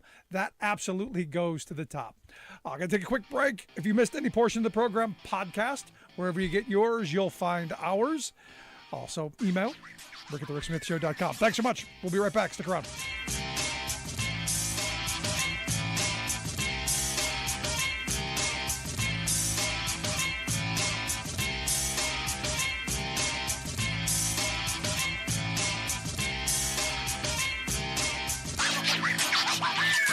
I'm Rick Smith, and this is Labor History in 2. On this day in labor history, the year was 1981. That was the day 13,000 workers in the Professional Air Traffic Controllers Organization, or PATCO, went out on strike. Highly stressed workers had been driven to nervous exhaustion by long hours, problematic technology, and brutal management. They wanted better pay and working conditions and a 32-hour work week. Patco workers had proven that militancy bred victories throughout the 1970s. But public sector employers went on the offensive as the decade drew to a close. By the time Ronald Reagan was elected to office, automation, deregulation, and inflation had taken its toll. As Joseph McCartan details in his book Collision Course, controllers found new technology unreliable. They experienced, on average, a computer outage a day in critical moments of takeoffs and landings. As well, the Airline Deregulation Act and the Civil Service Reform Act became law in October 1978, serving to restrict union rights and worsen working conditions. By the late 1970s, inflation had tripled. Federal workers, unlike those in the private sector, lacked any COLA protections. Emboldened by their skill level, solidarity, and previous victories, the controllers walked. Invoking Taft-Hartley, President Reagan issued a 48-hour back-to-work ultimatum. In a historic move, he fired the strikers, jailed their leaders, and forced costly injunctions that spelled doom for the union and the labor movement. Many labor activists had hoped the Teamsters and machinists would walk out in support. Instead, the strike was a pivotal moment for labor. It ushered in an era of unprecedented attacks not seen since the 1930s. As Robert Weir notes, Patco's defeat touched off a new wave of downsizing, decertification, and concession strikes. The labor movement continues to suffer its impact today. When a golfer hits an errant shot that might bonk an unsuspecting spectator on the head, the proper cry of warning is, "4." But what do they shout when they hit a bad shot that boomerangs and bonks the golfer on the noggin? Actually, this shot has rarely if ever occurred, so there's been no need for a warning shout. Until now. This spring, a small group of professional golfers, led by former superstars Greg Norman and Phil Mickelson, decided to turn the game that has made them fabulously rich into an unsporting game of sleazeball. They say they want to set up an independent series of golf tournaments called LIV to compete with the PGA, the Professional Golfers Association. Fine, pro sports should be about top-quality, honest competition. But there's the rub. LIV is not honest, not a sporting competition, and not even about golf. It's entirely about money. Indeed, callous greed.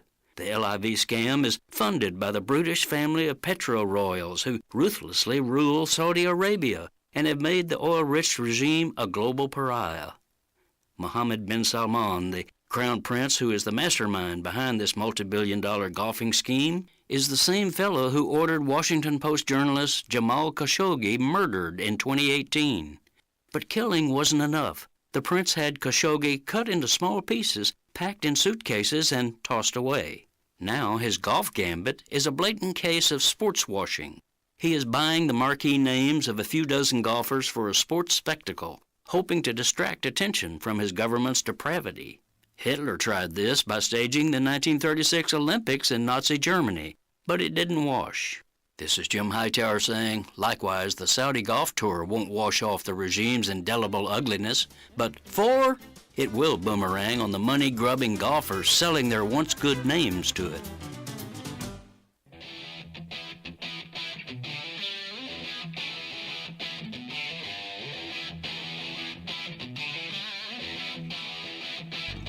Welcome back to the Rick Smith Show. Now, here is Rick Smith. So interesting day of primary results, and the Trump effect. I gotta be honest. The Trump effect in full force. Nobody conceding. People taking victory laps before the votes are counted. This is kind of what you expect from the brave new world on the Republican side. And I got to tell you, I love Michigan, where the guy who finished fourth is refusing to concede. You go, how is it you only got 15% of the vote and you're still going to refuse to concede? Now, the guy who finished second, he said, in a distant second, I mean, way second, he said he's refusing to concede, but for a different reason, because he plays all 60 minutes. The hell that means. I guess he's going to wait for all of the votes to be counted so that he can see if he finishes even further second. I'm guessing. The numbers, no way he can come anywhere better than second. But refusing because he plays all 60 minutes. Anyway, here to share some thoughts on the results on Tuesday's primaries and also the big victory, for me, unexpected victory in Kansas. I've asked our good friend Brett Pransky, the professor, to come share some thoughts, some insight. Brett, thanks for taking time for us. All right, thanks for having me. So let's talk about the Trump effect. I look at the woman there, that Carrie Lake, who last night she declared victory. We've won. There's no way for the other side to. Well, that margin's gotten a lot closer. She's probably still going to win, but right out of the gate, hey, we grab the mantle kind of way of thinking, and interesting times. Yeah, it really is. I mean, it's becoming just kind of the expected thing that the Trump endorsed candidate, regardless of where they happen to finish, is just going to refuse to concede if they lose.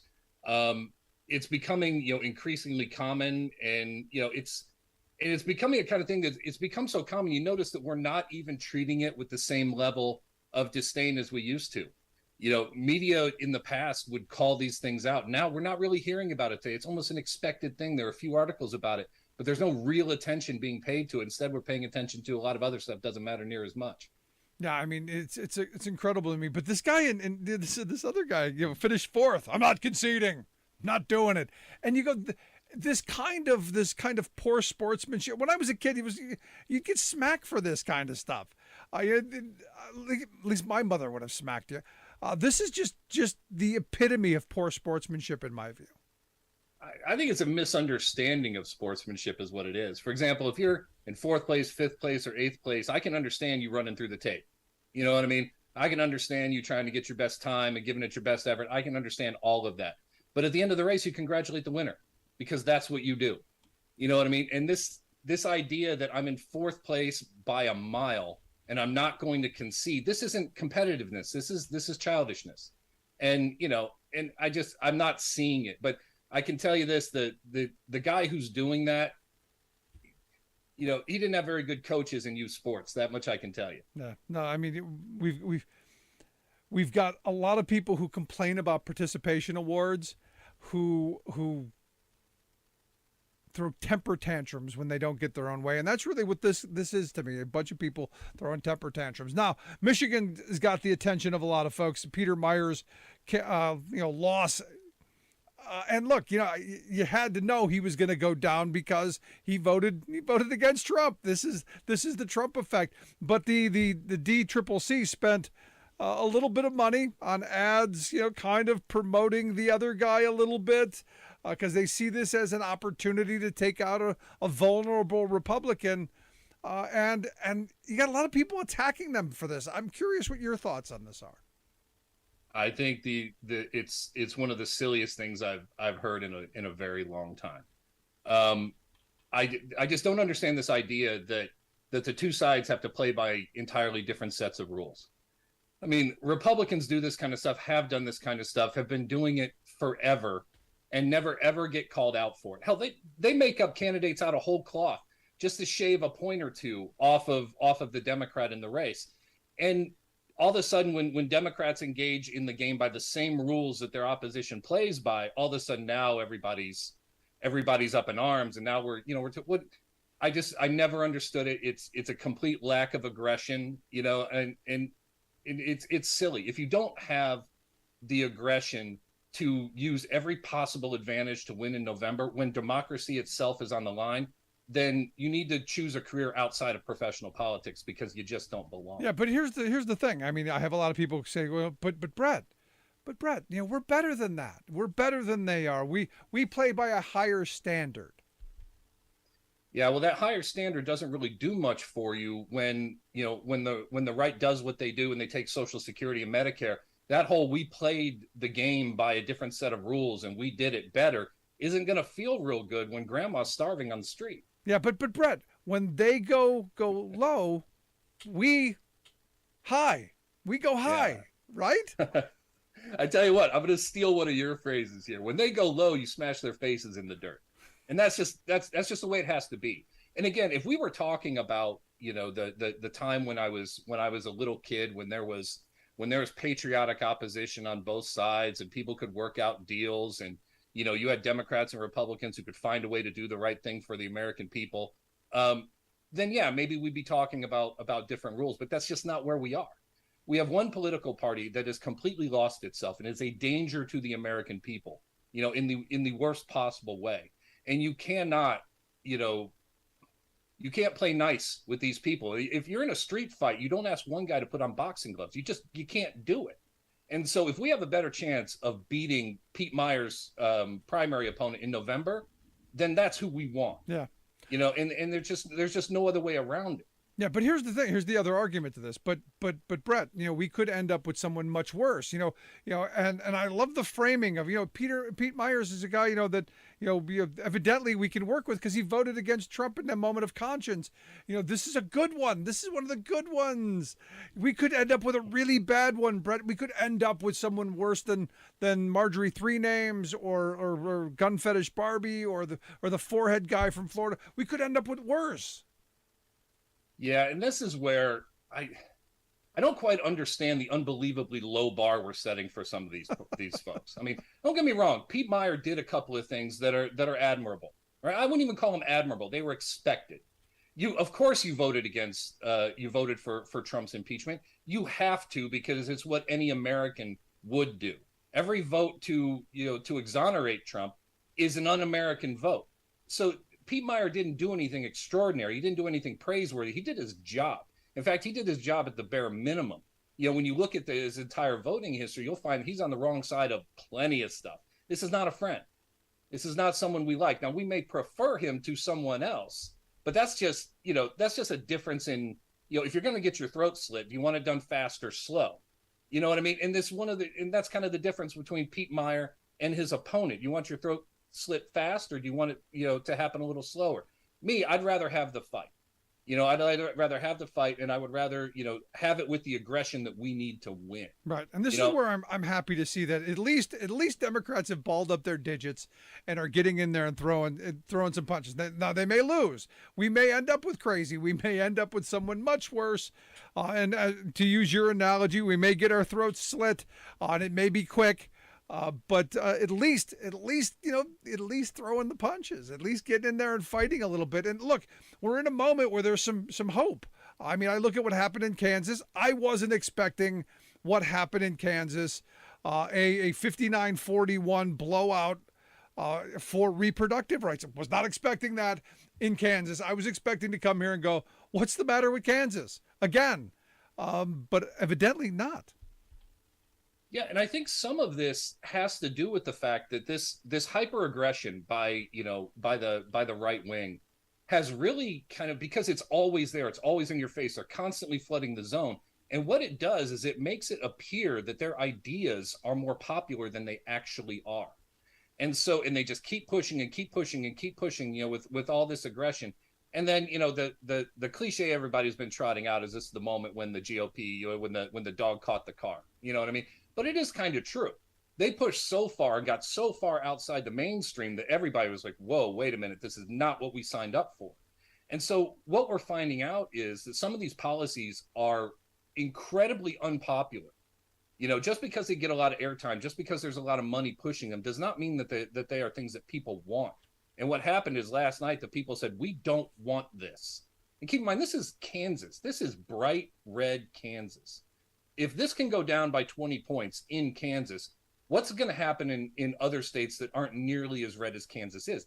This is much, much, much more unpopular than the right would like us to believe. No, this is a problem, and you're right. The dog caught the car and chewed through the bumper and into the trunk and through the back seat. And I'm hopeful that come November, people come out and vote, and in the numbers that they did in Kansas. Again, you look across this country, the voter participation ticking upward, and I think that's a good thing.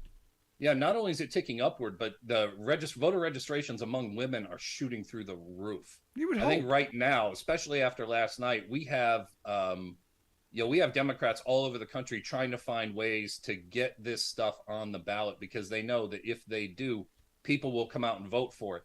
And if you have a plus 20 point issue on the ballot, all right, your candidates are going to go up and their candidates are going to go down. So expect to see, something on this, in many more places than just Kansas. Yeah, you're listening to the Rick Smith Show. We're here with the Professor Brett Pransky, talking about some of the results from the Tuesday primary. Your state had a primary, Ohio. In fact, the second primary, and good for you having two primaries. What's that like? The excitement of another primary, the expense of another. What's that like having two of those? It feels like $25 million burned in a campfire. It's just, because that's what this costs. This second primary. Keep in mind, the reason we're having a second primary is because the gerrymandered maps that the Republicans put out were shot down by the Supreme Court again and again and again. Two ballot measures voted on by Ohio voters, both got over 70% of the vote. All right, telling the Ohio legislature, we don't want your gerrymandered maps anymore. We want fair districts. And the GOP's response was, you know what, we're just gonna gerrymander it anyway. When the Supreme Court came in and said you can't do this, they said, you know what, we're doing it anyway. And that's what has led us to this point now. So now we have a second primary, $25 million taxpayer expense, simply so Republicans can keep their gerrymandered maps and keep pretending that they're more popular in states like Ohio than they actually are. Yeah, it's a good thing you guys have all your roads paved and your schools well funded. It's a good thing you've got all those problems solved so that you can dig the hole and burn those kind of resources. It's a nice thing, I guess, right? Yeah, because I could not possibly think of anything better that we could do with the money.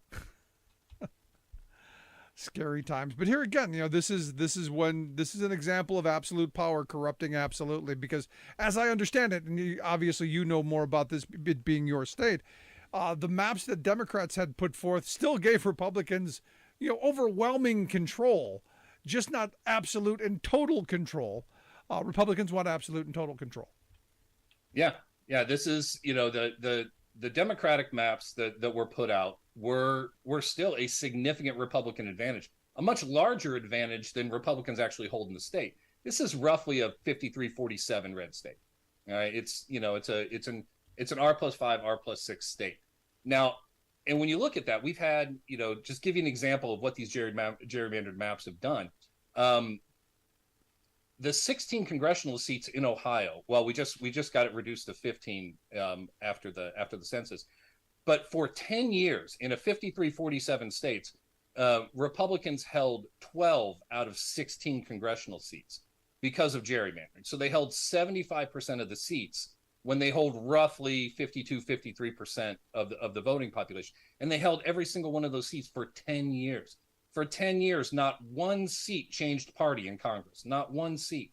So they were able to gerrymander these maps and then keep these seats red for 10 years. And then when the people came in and said, hey, we don't want any more of this, now they're just openly defying the law and the Constitution of the state of Ohio. And at present, they're getting away with it. Yeah, and you wonder why Ohio is probably the most corrupt state politically in the country right now. In Pennsylvania, saying thank you, because Pennsylvania used to be the most corrupt state in the country.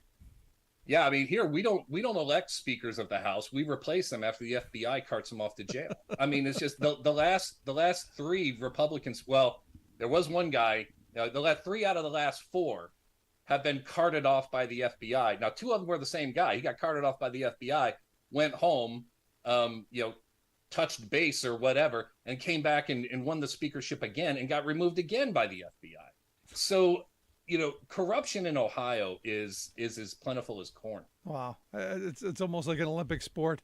It's amazing. But here again, I'm looking at, I go back to Kansas. I look at the issues, and I'm hoping this is that moment where people are starting to look at just how extreme Republicans are. And I want to look at Wisconsin, because you got Ron Johnson, who evidently is now saying that they want to move the Social Security, Medicare money, over from mandatory spending over to discretionary. We'll make it discretionary spending. Maybe we pay it, maybe we don't. Is this the third rail of politics that it used to be? Because it used to be in years past, whenever you talked about doing anything to Social Security and Medicare, it elicited a massive backlash. Is this going to matter? I think it may matter. I think it's not getting enough attention now. Because keep in mind, Ron Johnson talking about discretionary spending, which is really him saying, you know what, I'd like the opportunity not to pay for this if I don't want to, because that's what discretionary means. But the Rick Scott plan that came out months ago, where they actually put it on paper, the 11-point plan to save America, he called it, in which he, Rick Scott proposed that we sunset all federal legislation every 5 years, which means re-upping Medicare and re-upping Social Security every 5 years. And that if we were to come to a decision on re-upping that, there wouldn't be the Republican votes to carry it. So that what they're going to do is they're coming after these things. They want to eliminate them. And it's something that I'm really surprised isn't getting a lot more attention, because the day after Rick Scott released that plan, that should have been the last day of his political career. Exactly. He should have been drummed right out of office. I mean, the day after, you're gonna kill Social Security and Medicare. That's it. Get out. And the Republican Party should have done it. They should have said, "That's it. You're done." Instead, they, while most people are not necessarily endorsing the plan, some people are giving it half-hearted support. No one is truly opposing it, and there is no other plan. The Rick Scott plan is the only one the Republican Party has put. It's the only legislative agenda that the Republicans have put out. So we're basically running on, a national abortion ban and killing Social Security and Medicare. That's the Republican platform. And I have no idea why these races, every race in America should be 60-40, just like the Kansas referendum was. But Brett, they don't really mean it. It's kind of like the same thought process to what they're really not going to kill Roe. They're just going to put limitations on it until they actually do it. Yeah, and they'll say that in front of Senate testimony. I mean, they'll say that on the Senate floor, in their confirmation hearings. No. Roe is settled law. All right. When they tell you who they are, believe them. Believe that if they say they want to do this, they will do it given the opportunity. And we just learned that in very large and very damaging ways, in the Dobbs decision. Yeah, I want to get your thoughts on the about face that the Republicans made on the PAC Act. Are you surprised that they quickly did an about face on this? I'm not surprised they quickly did an about face. And I was surprised that they voted it down. I mean, 84-14 in a procedural vote. And then they kill it at the last moment with the veterans literally outside, waiting for their celebration party to begin. Because keep in mind, all the veterans and, Jon Stewart was in town. These people came down to celebrate the passage of the bill. Right. And with them on your steps, you vote it down out of sheer pettiness. I mean, let's not forget why it happened. All right. Joe Biden cut a deal with Joe Manchin, and we came out with a bill to cut the deficit and fund some climate change, do some really good things. Mitch didn't want that to go through, and so Mitch McConnell threw a little tantrum, and next thing you know, the PACT Act fails, and it was a horrible. You shouldn't do things when you're mad. You shouldn't do things out of emotion. Mitch McConnell got a little emotional and did something stupid. And it bit him. And so they immediately came back and passed it on Monday after making a weekend round of really bad arguments about, oh, no, the Democrats were playing games with the bill and things. It was all nonsense. They knew it was nonsense. They knew the argument wouldn't hold. So Monday they voted for it because they had no other choice. Right. But it's back to that thing, that discretionary mandatory spending thing. That was Ted Cruz's argument. The Democrats wanted this trick. I'm going, no, it's not a trick.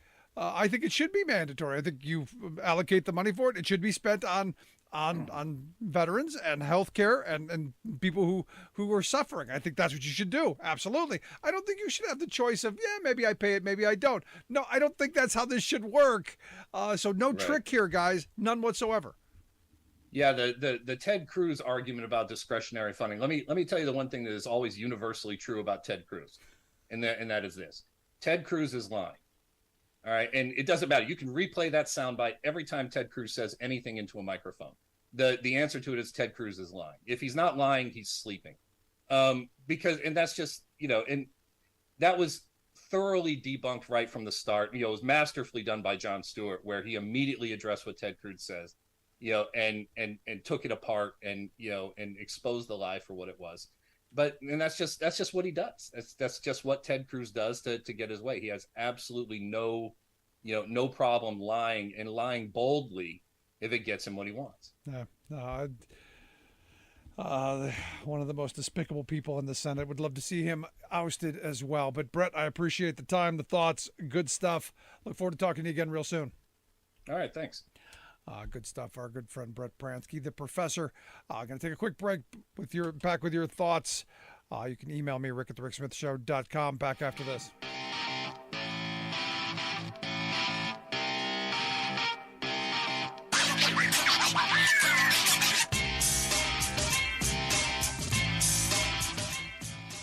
I'm Rick Smith, and this is Labor History in 2. On this day in labor history, the year was 1918. That was the day of the first general strike in Canadian history. The strike took place in Vancouver. It was held to protest the police killing of labor leader Albert Ginger Goodwin. Nicknamed for his red hair, Albert was born in England. He became a coal miner and then immigrated to Canada. There he helped organize workers and lead strikes. He was blacklisted for his trouble, eventually making his way to Cumberland, Vancouver, where he found work as a smelter. He helped organize a strike for smelters to win the 8-hour day. Albert had a lung disease that had led him to be declared unfit for military service in World War I. But suddenly, that decision was reversed. With the help of local townspeople, Albert hid from authorities. But he was found and killed with a shot that severed his spinal cord. He was just 31 years old. Outraged, the Vancouver Trades and Labor Council called for a general strike. Soldiers returning from the battlefield were mobilized against the strikers. The Labor Council offices were ransacked. Each year, Goodwin is remembered as part of the Cumberland Miners' Memorial Day. In a ceremony, flowers are placed on his grave. His legacy remains contested, however. For a while, in the 1990s, a stretch of highway was named after the slain labor leader, but the Canadian government removed the signs in 2001. Multiple songs have been written to commemorate Goodwin's life and death, including this one from David Rovitz. Ended up out west by Nanaimo Bay, where he worked. Brought to you by the Illinois Labor History Society and the Rick Smith Show. Let's remember the departed and for us the things they gave, as we're gathered here by Ginger Goodwin's grave. As we're gathered here by Ginger Goodwin's grave.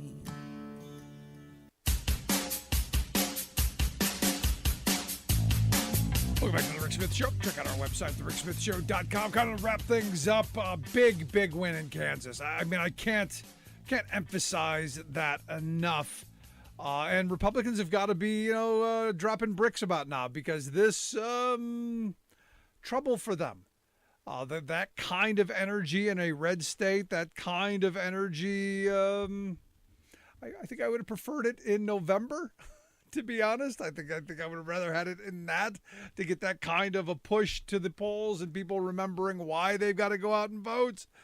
But it is what it is. Quick reminder, 49 days in a row, gas prices have fallen. Now that Joe Biden has done. If you remember, put some pressure on those oil executives and the oil companies who have been gouging our eyes out. Yeah, that you can blame Joe Biden for, bringing down oil prices 49 days in a row.